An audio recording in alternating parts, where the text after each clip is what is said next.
গরম গরম ভাতের সঙ্গে কিংবা রুটির সঙ্গে লুচির সঙ্গে এই ঘাটি দিয়ে খেতে খুব ভালো লাগবে।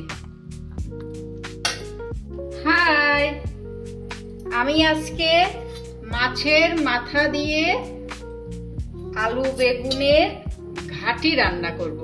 এখানে আমি বেগুন নিয়েছি, আলু নিয়েছি আর কাঁচা লঙ্কা নিয়েছি আর একটু মটরশুঁটি নিয়েছি। আর এখানে সম্বার দেওয়ার জন্য পাঁচফোড়ন, তেজপাতা, শুকনো লঙ্কা আর কিছুটা গরম মশলা নিয়েছি। এখন আমি মাছের মাথাগুলোকে ভালো করে লবণ হলুদ দিয়ে মেখে নেব। তার জন্য আমি প্রথমে একটু লবণটা দিয়ে দিচ্ছি, তারপরে একটু হলুদ দিয়ে দিচ্ছি। মাছটা মেখে নেব।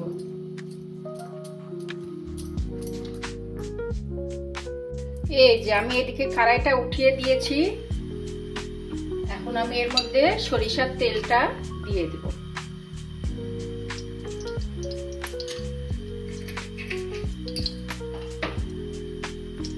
আমি একবারে সম্বার দিয়েই উঠিয়ে দিব। তো আমি প্রথমে সম্বারের জিনিসগুলো দিয়ে দিচ্ছি।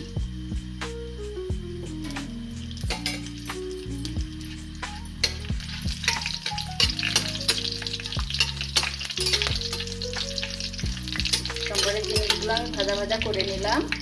এখন আমি একবারে মাছটা দিয়ে দিই।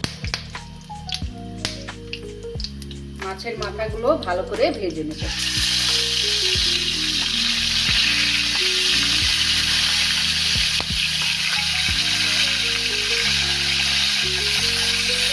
এই যে দেখুন, আমার মাছের মাথাগুলো ভেজে নেওয়া হয়ে গেছে। এখন আমি এর মধ্যে সবজিগুলো দিয়ে দিই। এখানে আমি আলু, বেগুন আর কাঁচা লঙ্কা নিয়েছি, এদেরকে দিয়ে দেব।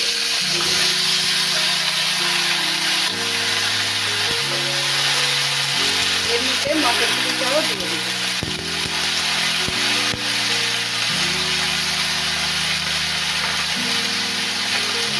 এর মধ্যে আমি 1 চামচ আদা বাটা দিয়েছি।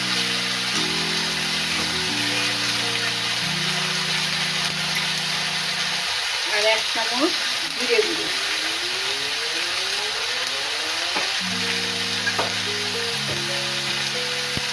লবণটা দিয়ে দেব, 2 চামচ লবণ।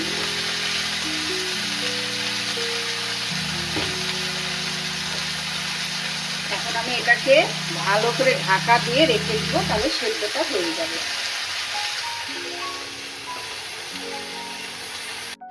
এই যে দেখুন, আমার সবজিটা একদম ভাজা ভাজা হয়ে গেছে। এই আমি মাছের মাথা দিয়ে আর আলু বেগুন দিয়ে ভালো করে ভাজা ভাজা করে নিয়েছি।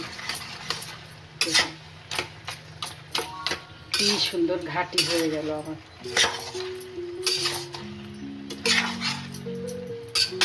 আমি এখন এর মধ্যে একটু হলুদ গুঁড়ো দিয়ে দেব। একটু হলুদ গুঁড়ো দিয়ে দিচ্ছি।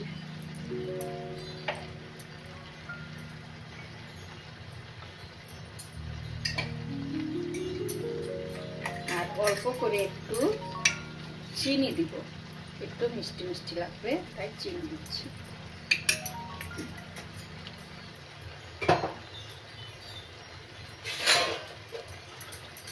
এখন আমি একটু পিঠুলি দিয়ে দিব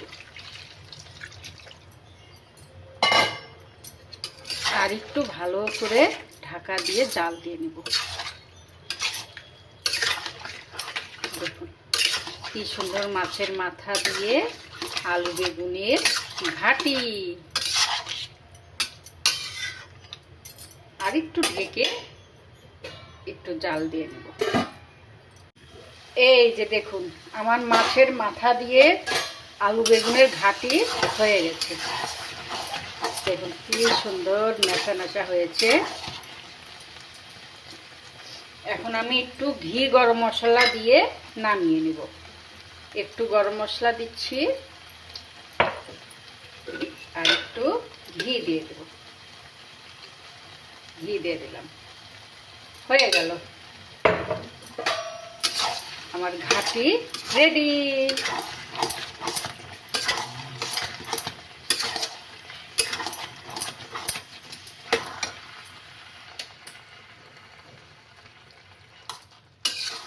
গরম গরম ভাতের সঙ্গে কিংবা রুটির সঙ্গে, লুচির সঙ্গে এই ঘাটি দিয়ে খেতে খুব ভাল লাগবে।